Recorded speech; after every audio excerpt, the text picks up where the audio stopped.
tutuloy po natin yung ating pinag-aaralan sapagkat sabi ko nga po sa inyo, inadapt natin yung word of the Lord for Pastor James that the Lord gave to Pastor June. Remember, yung live your life freely and lightly. Now, sabi ko, in every year, meron tayong mga theme, pero hindi po natatapos yun. Remember, bago tayo nag-revaya, let us go to the other side. Now, pwede pa rin nyo pong gamitin yun. If you are on a situation right now na hindi mo gusto, come on, believe God that He is bringing you to the other side. Now, if you have gone through fire and through water, come on, believe God that He is bringing you to your wealthy place.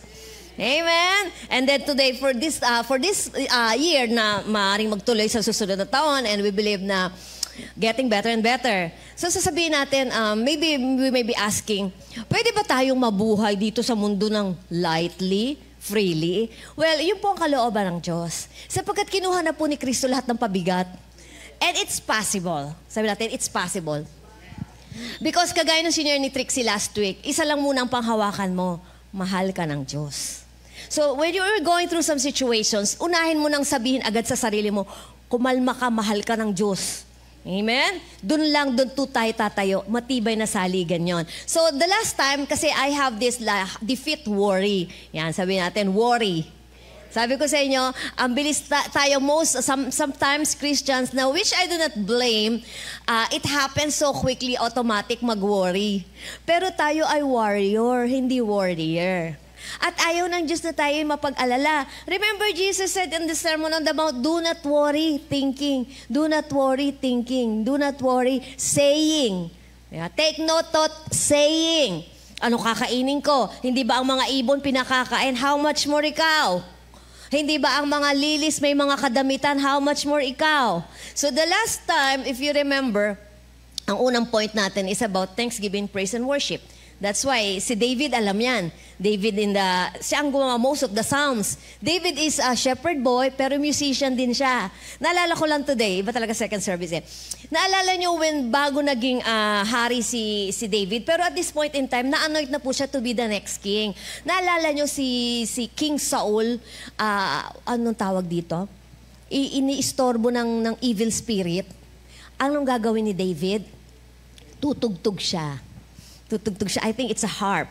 So, nakakalma si King Saul. So, praise and worship really, that's why after the Thanksgiving, di ba, sinabi natin, bakit daming kanta ng Thanksgiving? Kasi kasama po yan eh, para mapagaan. You know, when you are, worry is a temptation. When you are being tempted to worry about over everything in your life, praise and worship. Yun yung una nating point. Amen?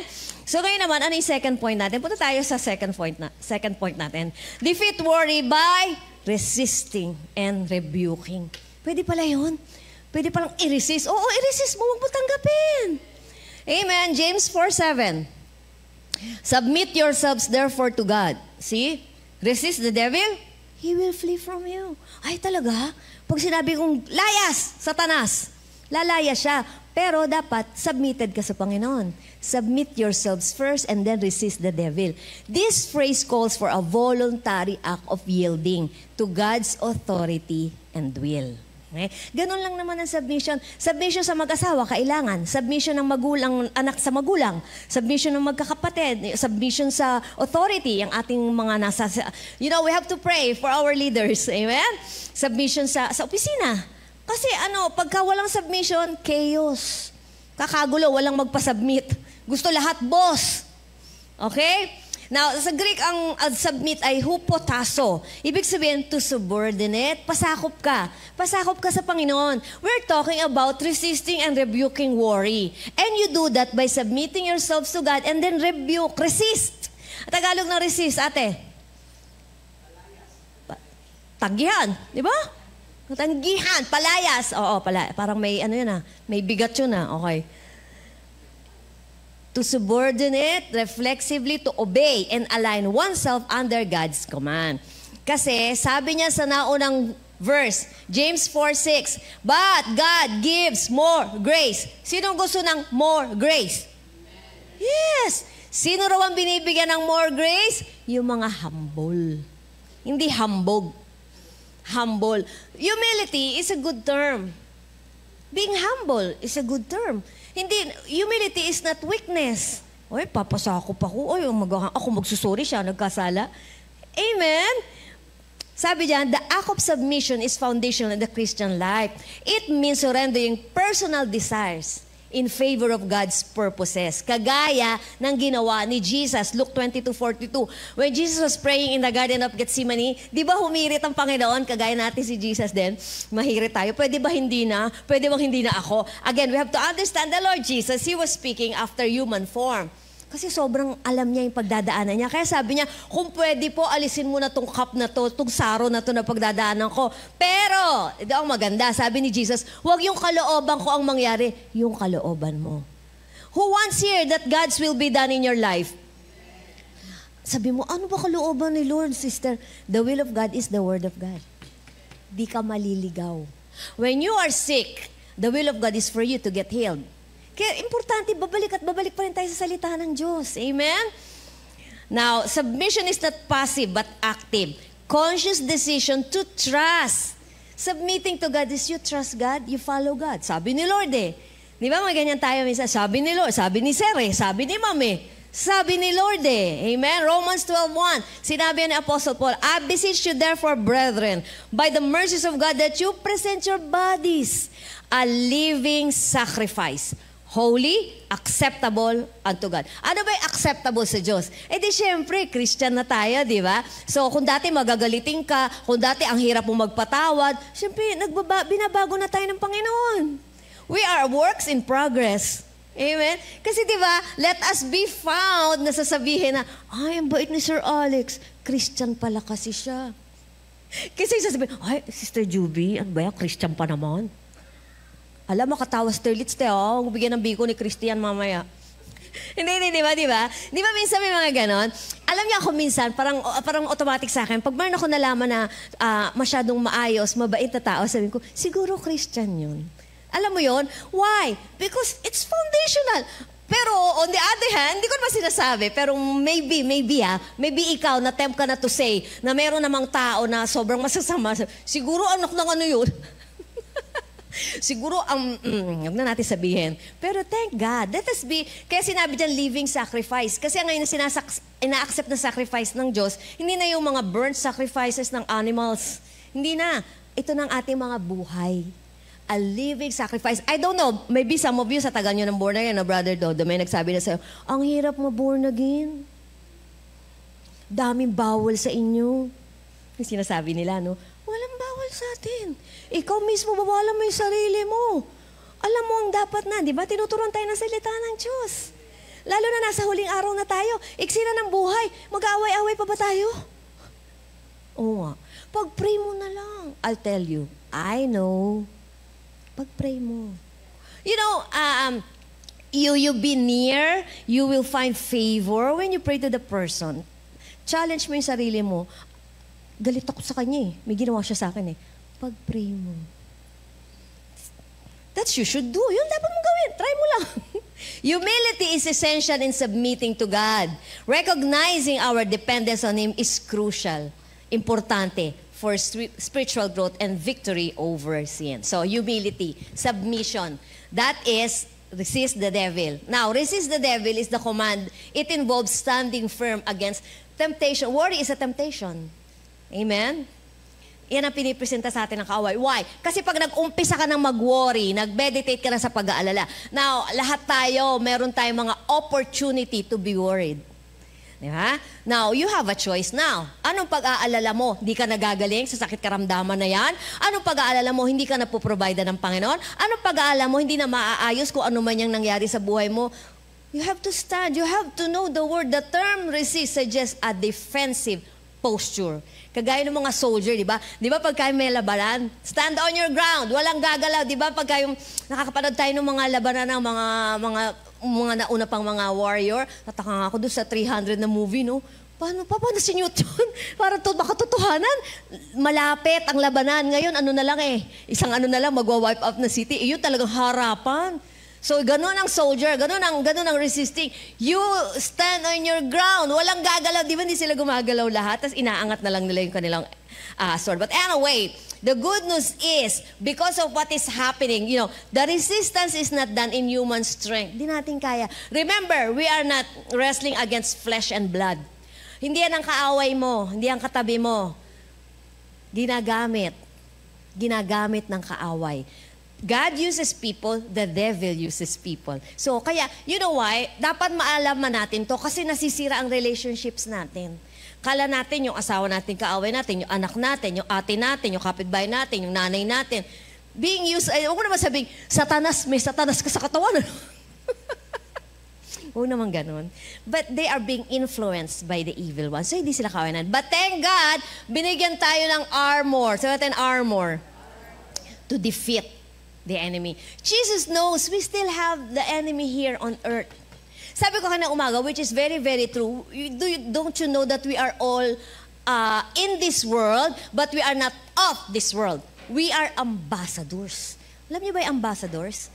Ang ambassador ganito, halimbawa ako ay, saan ba maganda? Sa Scotland. Scotland talaga. Scottish. Pinadala ako dito sa country nyo. Ire-represent ko lang yung Scotland sa Pilipinas, pero hindi ako Pilipino. Hindi rin nakabase sa ekonomiya nyo ang sweldo ko. Susweldohan ako ng bansa ko. At pati, kasi before we, naalala mo ate, we have this uncle na US Navy, and then meron silang friend na, what's that? Yung pinuntahan natin si Tita, sin ba yun?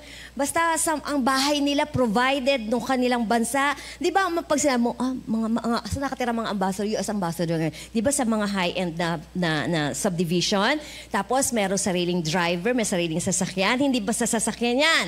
Tapos meron pa nga sila kahit na mga goods nila, grocery, galing sa bansa nila.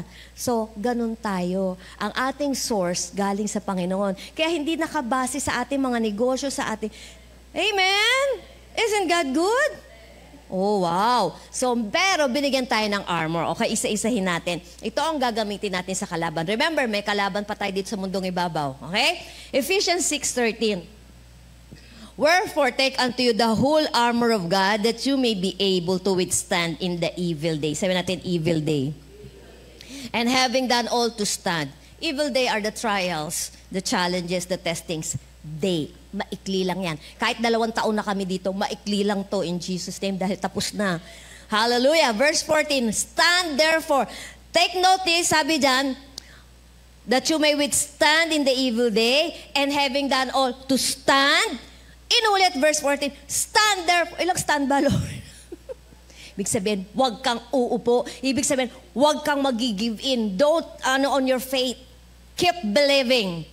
Stand therefore, ito na yung unang armor, having your loins, ito, girt about with truth, so belt of truth yan, and having on the breastplate of righteousness, pangalawa. Pangatlo, yung paa mo, shod with the preparation of the gospel of peace, and then, pang-apat, shield of faith, ayan yung ating logo, shield of faith, wherewith you shall be able to quench all the fiery darts of the wicked, and then panglima, helmet of salvation, may helmet. And then, sword of the Spirit, which is the Word of God. Okay? Praying always with all prayer and supplication in the Spirit, and watching thereunto with all perseverance and supplication for all saints. TPT, Miss Jamie.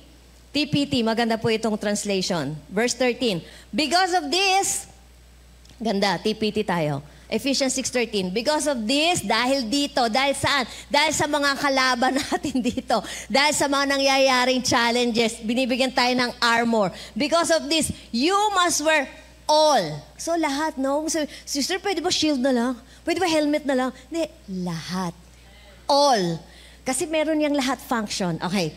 All the armor that God provides, so you're protected as you confront the slanderer. It's the devil. For you are destined for all things and will rise victorious. Kasi ano ka, destined to reign ka eh. Hindi ka talunan. Verse 14, put on truth as a belt. Okay? To strengthen you to stand in triumph.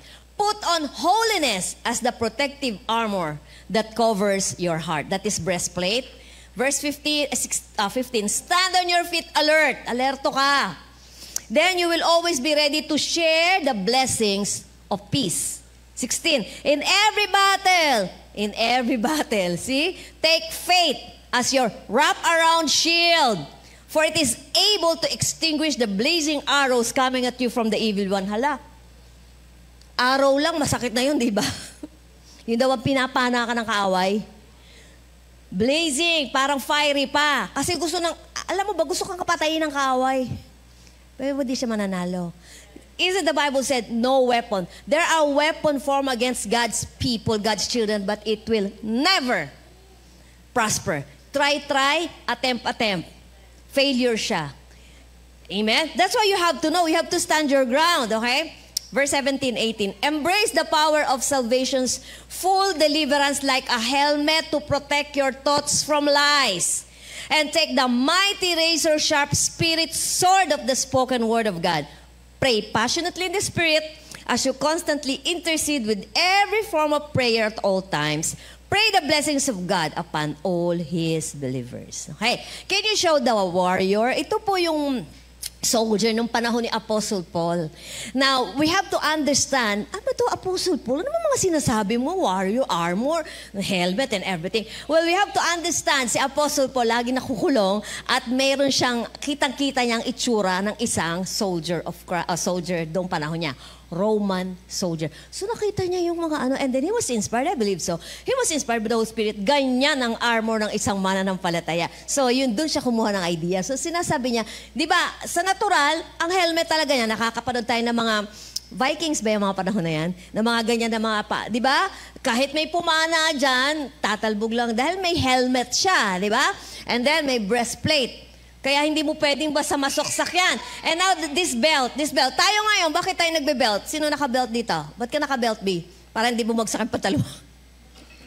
Bakit tayo nagbe-belt? To hold whatever you want to hold. Kung pantalon yan, para ma-hold. Sila yan, yung mga belt nila, may mga nakatago pa dyan na armas. Kaya di ba nakikita nyo sa movie, pagka, di ba nahahagis yung sword, may mga nakukuha pa sila. So, belt of truth sa atin yan. Okay. Anyway, asa na?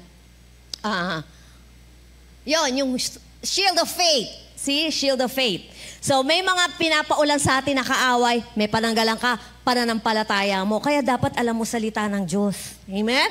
And then, yung sword of the Spirit, which is the Word of God. And then, yung mga ano nila, sandals.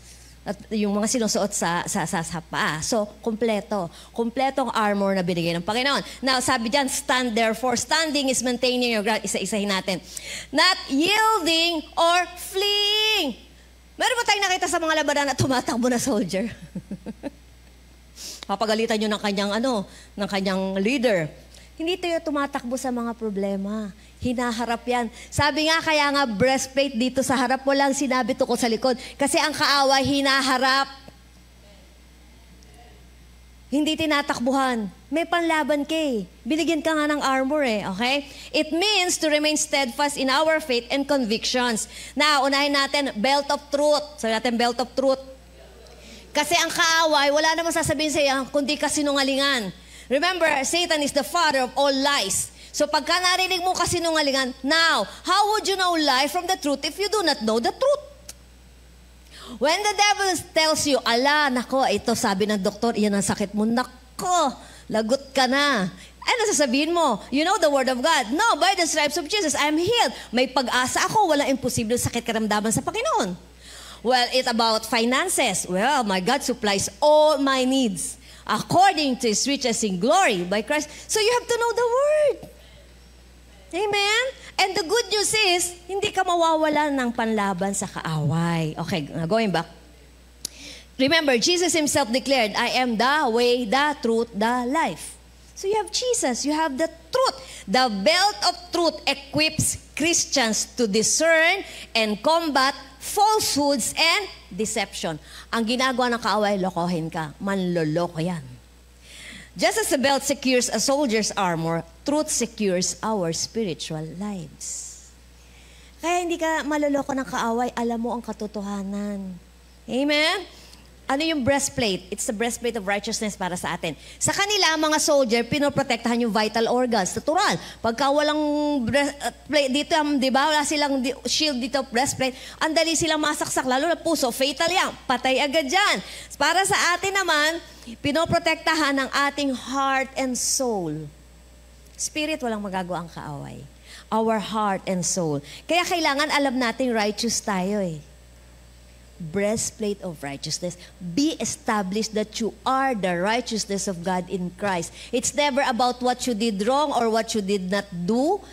It's not about you. Dapat kaya ayaw ng kaaway eh. Kaya sinasabi din, tama naman yun eh. Confess, I am the righteousness of God in Christ. I am the Kasi yun ka. You are not, I am a sinner, ang dami kong ginawa. Huwag na natin, alam ng Diyos yun. Dapat you have to be established on this truth. I am the righteousness of God. I am God's beloved. Mahal ako ng Diyos. Kaya pag may mga atake na ng mga sakit, ng anything that will worry you or will tempt you to get worried, sabi mo sa sarili mo, oy, mahal ka ng Diyos, kalma. Amen. Hindi ka pinababayaan magpakailan pa man. Itong righteousness na to na meron tayo, it will guard us against sins, accusations, temptations. Amen? So, para ma-secure. Kaya itong identity, kaya ngayon, di ba, problema yan, may identity crisis yan eh. Wala tayong ganun. Alam natin, we are in Christ. Yun ang identity mo. Kristiyano ka, tinanggap mo si Kristo, di ba? I am in Christ. Na kay Kristo ako. Yun ang lagi mo sasabihin. Amen? And then, what about the feet? Shod with a preparation. Ibig sabihin, maging ready daw tayo palagi. Saan, sister? Well, I'll tell you, it's not negative to say that there are always challenges in this life. So you have to be prepared. Parang remember, the devil is the one tempting us. The trials is the trials of our faith. Tinatingnan ng kaaway. Ano bang alam mo sa salita ng Diyos? Ano ba alam mo sino ka na ngayon? Anak ka ng Diyos, blah, blah, blah. So, doon ang challenge. So, you have to know. So, dapat prepare ka, ready ka. Amen ba? Parang ready ka lagi sa battle. Hindi ka war freak. Okay? Hindi ka naman war freak. Pero, ready ka palagi. Hindi dapat tayo, alam mo yon yung pagka may dumating na challenge, hindi tayo, ba't ako, Lord? Ang bait ko naman ah. Hindi na lang si Abby, mas mabait yun. And don't you ever, mamaya nauna pala ako, may scripture para doon. Ibig ko sabihin, don't you think na when you go to something, iba-iba lang tayo ng challenges. You had gone to one when Eugene, di ba, was diagnosed with that sa, ano ba yung tawag dyan? Angioplasty. So, nakabunot si ate ng mga, naka-withdraw siya ng mga itinanim niya. Amen? So, ganun yun. And she knows. But anyway, thank God for that. So, saan na tayo? Gospel, the good news. Diba sabi, yun ang preparation of the gospel of peace. Gospel really means good news. Ano yung good news? Good news, magandang balita. Ipamahagi mo si Kristo nagbayad ng kasalanan mo. Si Kristo tanggapin mo lang, meron kang buhay na walang hanggan. Si Kristo kumuha ng yung sakit karamdaman, kaya pwede kang gumaling. Si Kristo naging mahirap doon, pagkakapako sa krus para ikaw ay magkaroon kasaganaan ngayon. Hindi ka na magkulang sa iyong buhay. May pag-asa ka, walang imposible sa Diyos. Good news. What is good news to the poor? That they don't have to be poor anymore. What is good news to the sick? That you don't have to stay in that sickness. What is good news sa isang nanay na ang anak ay nagwawala? The good news is, babalik siya. Let God. Let go. Let God. Amen? The gospel is not just a message. Hindi lang, Bible lang yan, nakasulat lang yan. No. Romans 1:16, sinabi na Apostle Paul, the gospel is the power of God unto salvation to everyone who believes. That's why it's important, no? Na nakita mo, panampalatayaan mo. Hindi pwedeng, sabi ba, by the stripes of Jesus, okay.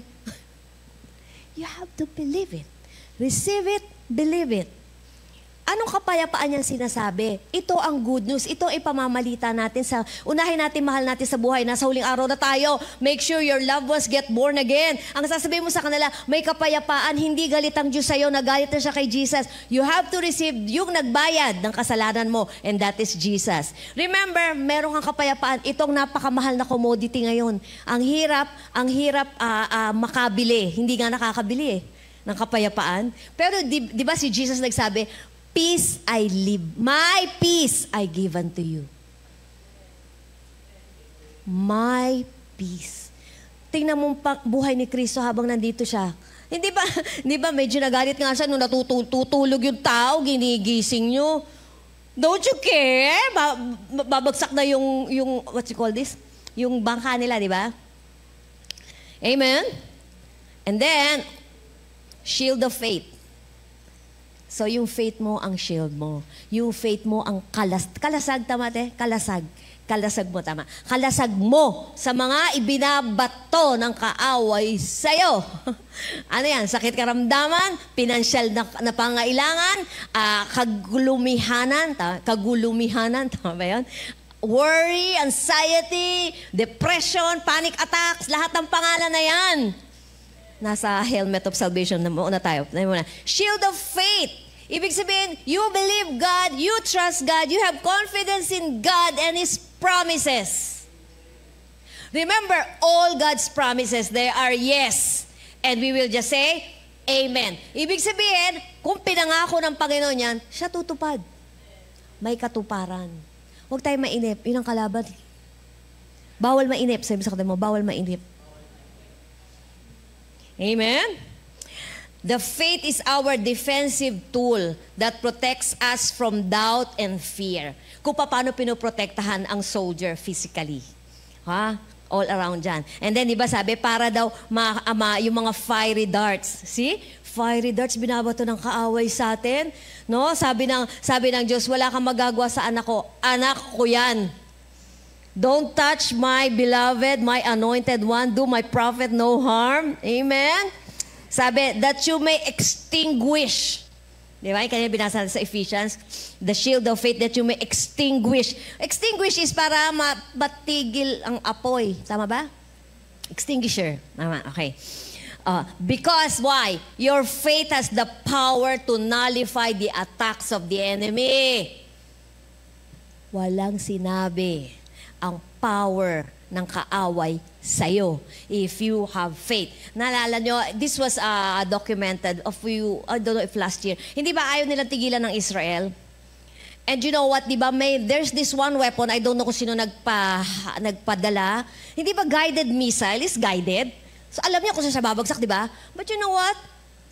Null and void.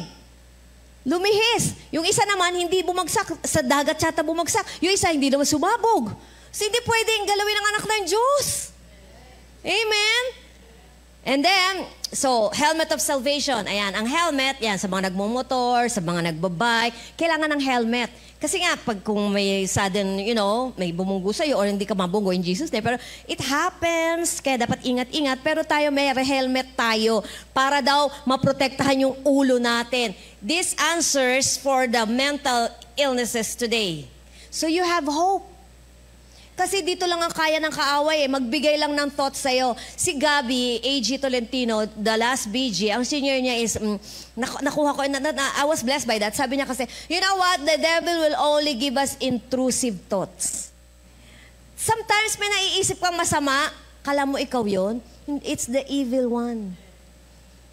Halimbawa, pupunta ka sa mataas, sabihin, subukan mo kayang tumalon dyan. O, ikaw ba yon? See?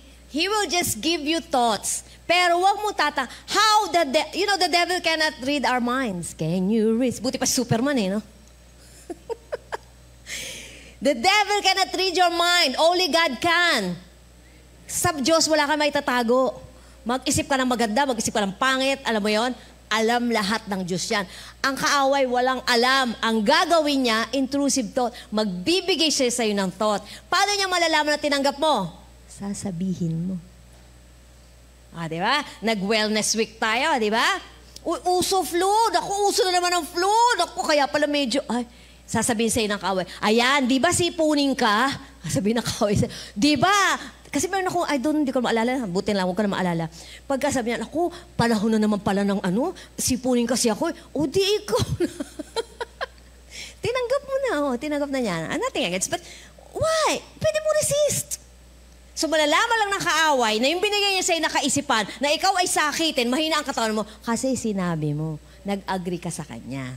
So ngayon, ano gagawin mo? Para malaman niyang wala, olats ka, hindi ko tinatanggap sinasabi mo. Sabi niya sa'yo, sakitin ka, mahina ang katawan mo. Sabi mo, I thank you, Lord. I am strong in the Lord in the power of His mind.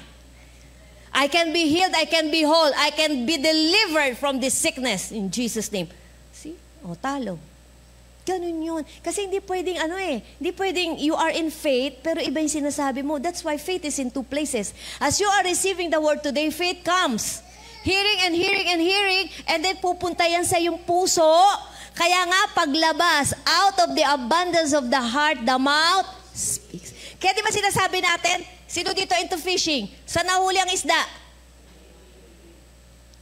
Meron bang nag-fishing? Sumabit buntot? Kaya lagi ko sinasabi, I would know, tayo mga members, kung nasa na yung level of faith nyo. Hindi ko kayo inuhusgahan. Sinasabi ko lang kung saan na yung natututunan natin. Malalaman ko yun sa mga sinasabi nyo. Di ba, Ana? Alam mo yan? Kaya si Ana, may nire-rebuke ng isang araw. Ano sinasabi mo? Ba't mo sinasabi yan? Hindi mo naman inaway. Pinapaalalahanan mo lang, di ba? Di kasi minsan nga loose tayo sa pagsasalita eh. Huwag natin binibiro ang kaaway. Death and life are in the power. This is good news. Bakit? We have a choice. If you don't want what is happening in your life right now, say what you want to happen. Di ba sasabihin mo, hindi na ako asenso talaga, sister, magpakailanman eh. Tapos sabi mo, bakit kaya ang tumal? Ang tumal, sister. Di ba hindi? See? Hindi ka nagbabago na sinasabi mo eh. Yung iba naman, sasabihan tayo, talaga, sasabihin lang. Yung sabi ng salita ng Diyos eh.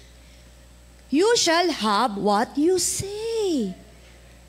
You shall have what you say. Amen? Helmet of salvation. Yung salvation natin, hindi lamang yung future, kahit ngayon. Amen? Kahit ngayon. Why? We need saving every day. Lord, save mo ako dito sa ano bang kakaharapin ko ngayong araw. Lord, save mo ako sa kali. Save mo ako sa mga dila na hindi ayoko makarinig. Whatever. We need salvation every day. Iba yung salvation natin after life here. Amen? So, helmet of salvation. Dito ang atake ng kaaway sa mind. Jesus said, take no thought saying. Take no thought. Kinuha mo na yung thought pag sinabi mo. Kaya, take no thought saying. So, you take a thought, don't say. Amen? The sword of the Spirit. Now, yung belt, okay? Yung belt, yung breastplate, yung sa paa natin, yung preparation of the gospel of peace, yung shield of faith, yung helmet, lahat yan, defensive weapon. Sabi natin defensive. Yung defensive is, kasi andyan na yung battle, yun ang gagamitin mo. Pero itong sword of the Spirit, offensive. Wala pa yung kaaway mo. On the attack ka na. Alam mo yan? Yung nauuna ka na, hindi ka dumidepensa, opensa ka. Unahan mo na. Are you getting what I'm saying? Pagka pupunta ka sa doktor, huwag mo awayin yung doktor. Huwag mo awayin, paglabas na lang. Paglabas na lang, Lord, di ko tinatanggap yun. Sabi mo gano'n, sa gano'n ofensa. Satanas, di ako naniniwala. Hindi si Satanas yung doktor, ha? Nakakatulong ang doktor. Kasi sila lang, natural lang kung ano yung sinasabi. Lord, sasabihin mo na lang sa Panginoon, balik mo sa Panginoon, Lord, sabi ganito daw ako, kulang daw ako sa ganito. Ikaw na bahala. Ikaw na wala kang kulang sa ganito. Amen? The only offensive weapon in the armor of God is the sword of the Spirit. Why? The Spirit empowers believers to wield this sword effectively, enabling them, to counter spiritual deception and temptation. That's why hindi na tayo magtataka ngayon, Lord Jesus, ba't mo kami iniwan? Sabi niya, kung di ako aalis, hindi ko maiwanan ng Holy Spirit. And the good news is, kung hindi umalis si Jesus, nasa Israel lang siya hanggang ngayon, di tayo makakapunta doon lahat. Thank God for the Holy Spirit. Di ba sabi ni Jesus, kagaya ko rin siya. Like me. He will help you. We have the Holy Spirit today. He's our helper, our comforter. The Holy Spirit plays a crucial role in illuminating the Scriptures. Okay? So huwag ka na lalapit sa, Sister, ito sabi sa akin, Holy Spirit ba yun? Kung nasa salita ng Diyos, ito ang ating batayan, tama ba? Basis. Kung sinabi ng salita ng Diyos, sa Diyos yan. Pero huwag kang kukuha na sasabihin. Di ba may mga ganun ngayon? Sabi ng Diyos sa akin, wala naman sa Bible. Di ba yung mga predict ng mga, babalik si Jesus ng ganitong eksaktong oras. Lagyan niya ng time, date. Lagyan niya ng oras para baka mamaya nagluluto ako. Walang makapredict. Wala namang kakulitan ng mga katauhan na to. Alam mo ba yung mga nagpe-predict daw na ganyan? Gumawa ng libro, Brother Alex. Bestseller yung libro. Mga tao, walang dala no? Tapos hindi natuloy.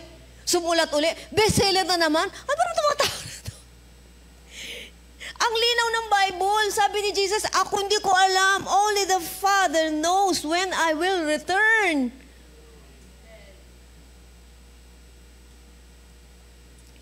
Amen.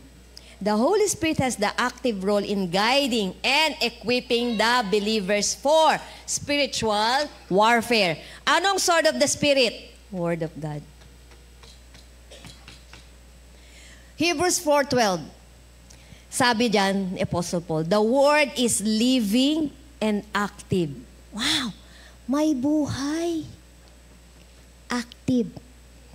Sharper than any double-edged sword. Ano yung double-edged? Magkabila, may talim, kaya kahit na medyo, di ba minsan pagka yung isang talim lang, kutsilyo ka manghod. Asan mga kutsilyo? Nakita na? Okay.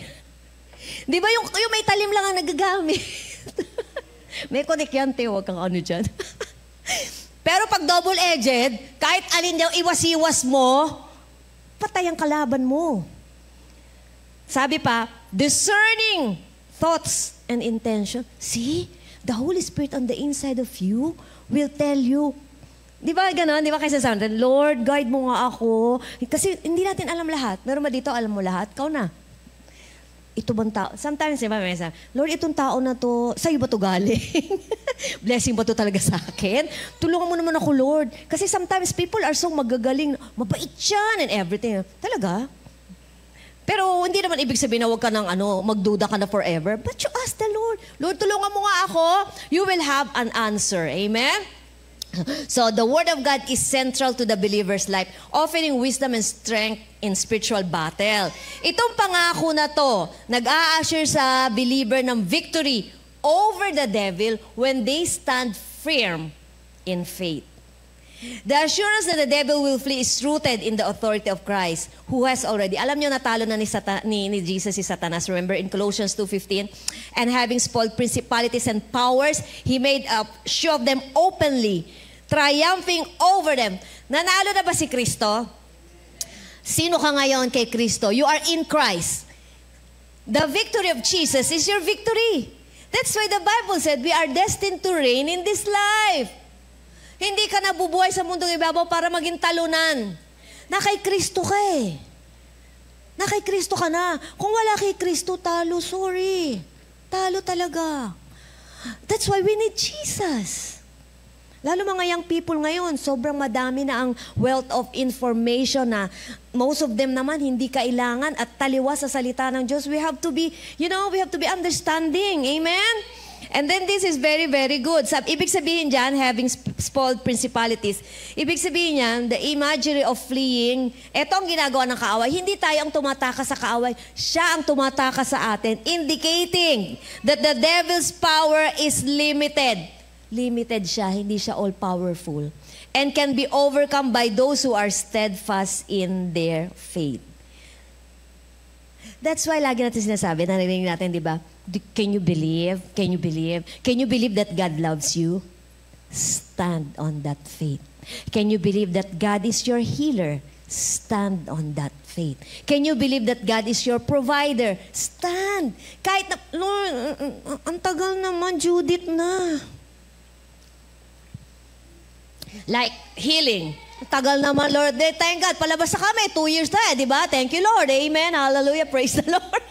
Ay, tawanan kita. Alam niyo po ba, andito na po kami sa ganitong punto na,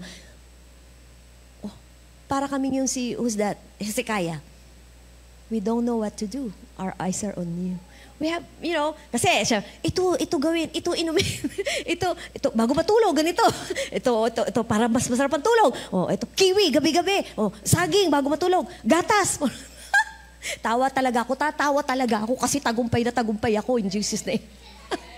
Amen? So sabi namin, kaya sabi ko, kami ni Pastor, pag narinig ko, darling, nandito na tayo eh. Palabas ka na kasi talaga eh. Wala namang gawang kawa eh. Wala namang ibigay eh. Wala na talaga. Wala na. At saka hindi binibitawan eh. Hindi tayo binibitawan ng Panginoon. That's good enough. Amen? Amen. And then, sabi diyan, it is echoes. Ito yon. So, ito na yung pangako ng Panginoon. Kanina sasabihin ko sa inyo. Ngayon ko lang sabihin. 1 Corinthians 10:13. There has no temptation taken you, but such as is common to man.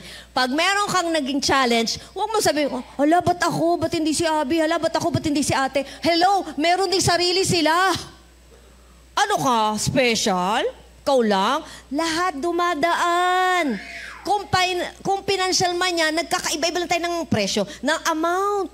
Kung sakit karamdaman man yan, ganun din, nagkakaiba-iba lang. Walang ano dito, exempted. Sana nga, exempted kami, no? Mga pastor naman kayo, nagtuturo. Sana nga. Wish ko lang. Anyway, pero the good news is, sabi natin, God will be faithful to you. Wala ba ako dyan, ng King James Version? But God is faithful, who will not suffer. Teka muna. Sige, titingnan ko lang yan, Miss Jamie. He will screen, gusto ko to, ngayon ko lang ito nakita. He will screen and filter. Wala naman si Lord pala. Ini-screen pala ni Lord yung mga nangyayari sa buhay natin at pinifilter pa niya. Lord, thank you And timing of every test or trial you face so that you can bear it. Huwag ka na magreklamo. Kasama mo naman ang Panginoon. Hindi ako nagreklamo. Thank you ako, Lord, kasi hindi mo naman pinababayaan eh. Ay, pwede ako magkwento. Kwento ko sa kanila yung nakasabay kong 88 na nanay. 88, tamaan. Ate, nung isang araw, ito yon. Okay lang, ama. Ganito yon. Kasi nga may mga pa-Japan, madam. Pangatlong trip, iwan ako na naman. Sabi ko kay Trixie kanina, pwede akong magmaktol. Pwede akong umiyak. Umiyak na ako nung isang araw. Iwan na naman ako. Pero sabi ko, mag-i-impake ako, ilalagay ko sa maleta lahat ng mga panggilaw dahil nandiyan, hindi umalis yan. Diba ate? At least naka-impake na ako. Mauna pa ako sa mga aalis. But anyway, di nandun ako sa ganun thought. Alam mo, syempre, it's running in your mind. Tapos makikita mo pa yung mga tapos ito si Madam Alma, nandun, magwagyu-wagyu pa doon. Mga ganun, di ba? Sabi ko na lang kay Pastor, Daddy, titingnan ko na lang ba siya? Pero maganda naman si Pastor ngayon. Sumasagot na siya ng, pupuntahan din natin yan. Dati nung last year, nung nawala sa hulog, so, pwede ba, huwag ka muna magaganyan. Dati ganun, pero ngayon, pupuntahan natin yan. Tapos sabi pa niya, thank you Lord, yes Lord, pupuntahan din namin yan. O diba, masaya na ako doon. So I was in Mercury last 2 weeks ago. Umaaga yun eh. No? Meron akong nanay na nakita, sa senior na ako, ama. Kumukuha na ako ng number. Okay, upo ako. Naka-order na ako. Tapos si nanay dumating. So, kausap niya yung pharmacist. So, tinitingnan ko lang usapan nila. Sabi, 4 na klase ng gamot, sinasabi yung presyo. Sabi, 345 po ito, 4 na gamot. Pero pang isang araw lang po ito, ha. Di ako, syempre, my heart was... Bibigyan ko ba ng pera si nanang? Matanda na talaga. Ako nga, akala ko mga 70s lang eh. Pero matanda, maliit na alik eh. Di sabi niya, sige yan na lang, sa bungot ng 500. Siyempre ako naman, ayoko naman ng emotion or whatever. So nag-iintay ako kung anong tulong gagawin ko. Umupo sa tabi ko. Pag upo niya, siya naman na nag-umpisa. Okay? Sabi niya, ang hirap naman na nagkakasakit talaga. So nag-umpisa ng conversation. Di sabi ko sa kanya, ano po bang edad niyo? 88. 88? Anong sakit niyo? Hindi ako, yung anak kong 66.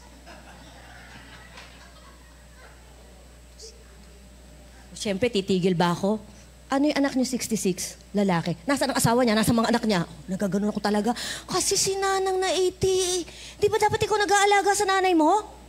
Gigil ako nito 66 na to. Tinanong ko pa, may SS? Anong ikinabubuhay niyo? Ganyan ako magtanong, pasensya na kayo. Di sabi ko, anong binili niyong gamot para sa kanya? Anong sakit? Masakit daw yun dyan eh. Siguro kasi wala nakakain. Ha? Nasaan ang asawa? Iniwan ng asawa kasi ng babae. Nasaan ang mga anak? Ayaw namang alagaan ng mga anak. 4 ang anak, may mga trabaho naman. Ikaw nag-aalaga, 88 ka? Pero ang lakas si nanang. Siguro yun ang dahilan. Huwag na ako mag-alaga ng 66, okay? Tanong pa rin ako, ano income nyo? Saan kayo nakatira? Tuloy-tuloy.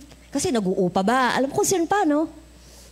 Nanguupa daw, kwarto lang daw. Nabubuhay sa mga bigay-bigay ng kapitbahay. Naku, dinudurog na yung puso ko, naiiyak na ako. Binigyan ko una 200. Eto, Nay, bumili kang pagkain mo, ha? Sabi ko gano'n, 200 lang muna. Ako ang iyak, niyakap ako. Hindi ko alam kung ano mangyayari, pero naawa ako. Sabi pa naman sa akin, ano pangalan mo? Pinapasulat yung pangalan ko. Bakit? Siguro, pag-pray dun sa church, siguro, wag na, hindi mo, pangalan? Ano pangalan mo? Siya tinanong ko. So parang something na makita yung pangalan niya. So 200, sabi ko, pagkatapos umalis na ako, nangelam pa ako. Nung tinawag na siya sa gamot na in-order niya, sabi ng pharmacist, ay, paano to, Nay? I-explain ko sa inyo pag inom, ha? Nanguna na ako. Hindi siya iinom, yung anak niya 66, 88 yan. Sabi ng pharmacist, ha? Sabi, ha? Hindi para sa inyo itong gamot? Hindi, sa anak ko, 66 ko. Di nung paglabas ko, sabi ko, Lord, sabi ko, parang kulang yata yung bigo kay nanay. Tapos sabi ko, patanggapin ko. Patanggapin ko na lang. Para, hindi ko naman sinabi, at least, pero ang lakas pa niya. Pwede pa siyang mga 5 years pa siguro. Mukhang wala siyang sakit eh. Pero maliit na tao talaga. Tapos nung paglabas na siya, sinabi ko, tayo, halika nga. Sabi ko, mag-pray tayo. Ay, oo, sige. Sabi, pag gano'n, tanggapin mo si Jesus, ha? O, syempre, karaniwang sagot ng mga tao. Tinanggap ko na, matagal pa. Hindi, tanggapin mo ulit. Sabi ko, gano'n. Kaya nato kami sa labas ng Mercury. O, pray tayo na, ya. O, di yun. Opo, salamat po. Ang yakap talaga sa akin, Diyos ko po. Tapos, dinadig ako ng 100. O, di 300 yun namin. Thank you. Halos halikan yung pa ako. Well, 300 is, di ba? Kasi sabi ko, parang kumain ka, magpalakas ka, at nang may gumaling na yung anak mo, at pwede ba, umalis na siya sa puder mo? So, hindi naman magre-reklamo doon sa 35 years old na nasa kasama ko pa. Di ba? Tapos, eto na. Pagbalik ko talaga, sabi ko kay Pastor, Daddy, naiya naman ako kay Lord. Yung nanang, hirap na hirap sa panggamot ng anak. Ako, Japan trip lang ang iniisip. Di ba? Kaya ka naman, ibang tao lang makain. Ikaw, arte ka pa. Kaya nireview ko yung sarili ko. Huwag ka na mag-inarte, makakarating ka rin. 88 years old. Kuya, gusto ko kasapin yung anak eh. Inabuso yung sarili niya eh. 66, tama? Did I say 66? Pwede na yan, kuya. Ang sama ko to. Pahirapan mo naman yung nanay mo. Naawa ko kay nanay. Iyak siya ng iyak nga. Sabi ko, buti may pambili kang gamot. May nagpautang daw. Marami naman kasi mga mababait na tao. Marami naman tumutulong din talaga. Kaya lang, hello? Gusto ba natin ng ganong buhay? Thank God ka! Reklamo ka, wala kang ulam, kanin lang. Reklamo ka, kape lang, walang tinapay. See, you have so many things to be thankful for. Diyos ko, kaya talaga naiyak ako, nakita ng mga tao. Ba't ka umiiyak? Kasi naawa ako, kaya lang, I can only do so much. Hindi ko naman siya pwede bigyan ng housing. Pero nung ko lang siya nakita, ano naman ako dyan sa Mercury, nung ko lang siya nakita. Taga 9th Avenue daw siya. But anyway, anong gagawin ko? Pinag-pray ko na lang, Lord, tulungan mo ang babae na ito, byuda. Kawawa naman siya. Pero malakas pa siya. Amen? But anyway, so sabi, but God is faithful, who will not suffer you to be tempted above that you are able, but with the temptation also make a way to escape, that you may be able to bear it. Amen? Isn't God good?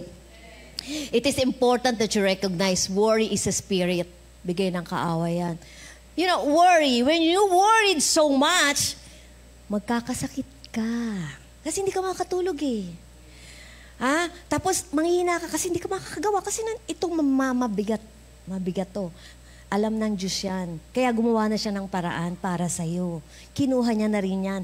May helmet of salvation ka. Every time a troubling situation comes your way, you need to see it for what it is. The devil sending a spirit of worry.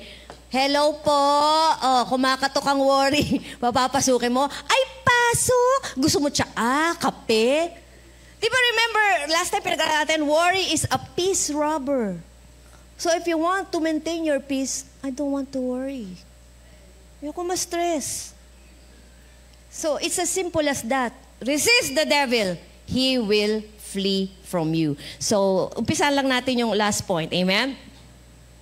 Meron pa akong 5 minutes. Defeat worry by talking back. See, ayan. So, pinag-aalala ka ng kaaway, wala ka sinasabi. Jesus knows this, Luke 4:4. When he was tempted by the devil, di ba sinabi ng devil, gutom ka na, nag-fasting ka, di ba? Ba't di mo gawing tinapay itong bato? Question, kaya bang gawin ni Jesus yan? Kaya. Hindi niya ginawa. Bakit? Sabi niya, it is written. Si Jesus nga nagko-quote ng scripture, tayo pa? That's why it's important we know the word. Not necessarily, sister, hindi ko makabisa. Alam mo, makakabisa mo in time. But anyway, hindi ba kailangan, well, Satan, sabi sa chapter 3, verse ganito. Huwag ka na makipag-ganon, close kayo. Hindi. Palayasin mo, by the stripes of Jesus, I am healed. Layas. Di ka tinatanggap, Satanas. Amen? See, Deuteronomy 8:3, dyan kinuha ni Jesus. Si Jesus quoted the scripture. Sinabi yan ni Moses sa mga Israelites, huwag niyo kalimutan ng Diyos, sa pinakain kayo, pero hindi kayo nabubuhay sa tinapay lamang. Man shall not live by bread alone. Ibig sabihin, it's okay to be kumain. Dapat kumakain tayo. Gutom na nga kayo, di ba? Pero ibig sabihin, huwag mo kalimutan the Word of God. You have to live by the Word of God. Amen? Huwag ka papayag na hindi ka nakakakain ng salita ng Diyos. That's why inadapt natin talaga yung midweek natin na online. Ano yun? You are feeding yourself. Sabi nga, dito, gusto ko to, na-bless ako kay Joseph Prince kasi sabi niya, ganito, magbabasa ka halimbawa, hindi naman kailangang buong buke. Let's say, a chapter a day, 2 chapters a day. Tapos, hindi ko maintindihan, sister, basa kang nabasa. Alam mo, illustration niya, ganito raw yun. Merong tatay, inutusan yung anak niya, na dalhin mo nga ito, like a basket like this. Butas-butas yan, di ba? Sabi niya, dalhin mo nga sa river, kuha ka ng tubig. Di sabi nung bata, alam naman si tatay, paano kumakuha ng tubig? Butas-butas yan. Sumunod ka na lang, sabi nung tatay. O di sige, kuha siya. O di syempre, tumatapon yung tubig, di ba? Sabi, sige, balik pa, ilang balik. Nagalit na yung bata. Sabi niya, tay, ano naman pinagagawa mo sa akin? Pinaigib mo ako sa butas na lalagyan. Alam, sabi nung tatay, tingnan mo yung lalagyan. Di ba ang linis? Luminis, kakakuha mo ng unti-unti. Remember, the Bible said, we are being washed by the water of the Word of God. Today, you are being washed. Marumi ba ako, sister? Hindi, yung mga nakuha natin itong buong linggo. Kaya bukas, haharap na naman tayo sa mga kaharapin natin sa buhay. Nahugasan tayo ng salita ng Diyos today. Amen? Isn't God good? Now, yun. So, let's stop there. Ituloy na lang natin. Pero sabi nga, let's live by the Word. It is written. Isn't God good? Did you learn something today? Tuloy natin po yan sa susunod. Palakpakan natin ng Panginoon. Let's pray. Hallelujah. Father, we thank you. Tunay nga, Panginoon. We are your beloved children. Yan ang dapat naming hindi kakalimutan. Sapagkat kapatid, ang minamahal ng Panginoon, di niya pinababayaan. Ang minamahal ng Panginoon, ang mga pangako ng Panginoon ay para sa iyo. Ikaw ay beloved son, beloved daughter. I just remember this ulit. Si John the Apostle who believes that he is God's beloved, alam niyo po ba, siya ang pinaka-longest standing apostle. Pinakahuling namatay. Nilubog siya sa kumukulong tubig, hindi siya namatay. Hindi siya pwedeng patayin. Ang naniniwala na siya'y minamahal ng Diyos, ang haba ng buhay. Wow! Ikaw ba yun, Tandy? Okay? Believe it. If you want really to stay here on earth pa, nasasabi mo, gusto ko sundin ako ng Panginoon, gusto ko rapture ako, go ahead. Receive God's love for you. And it will help you. It will help you battle every situation. Don't you forget, we have been given the full armor of God.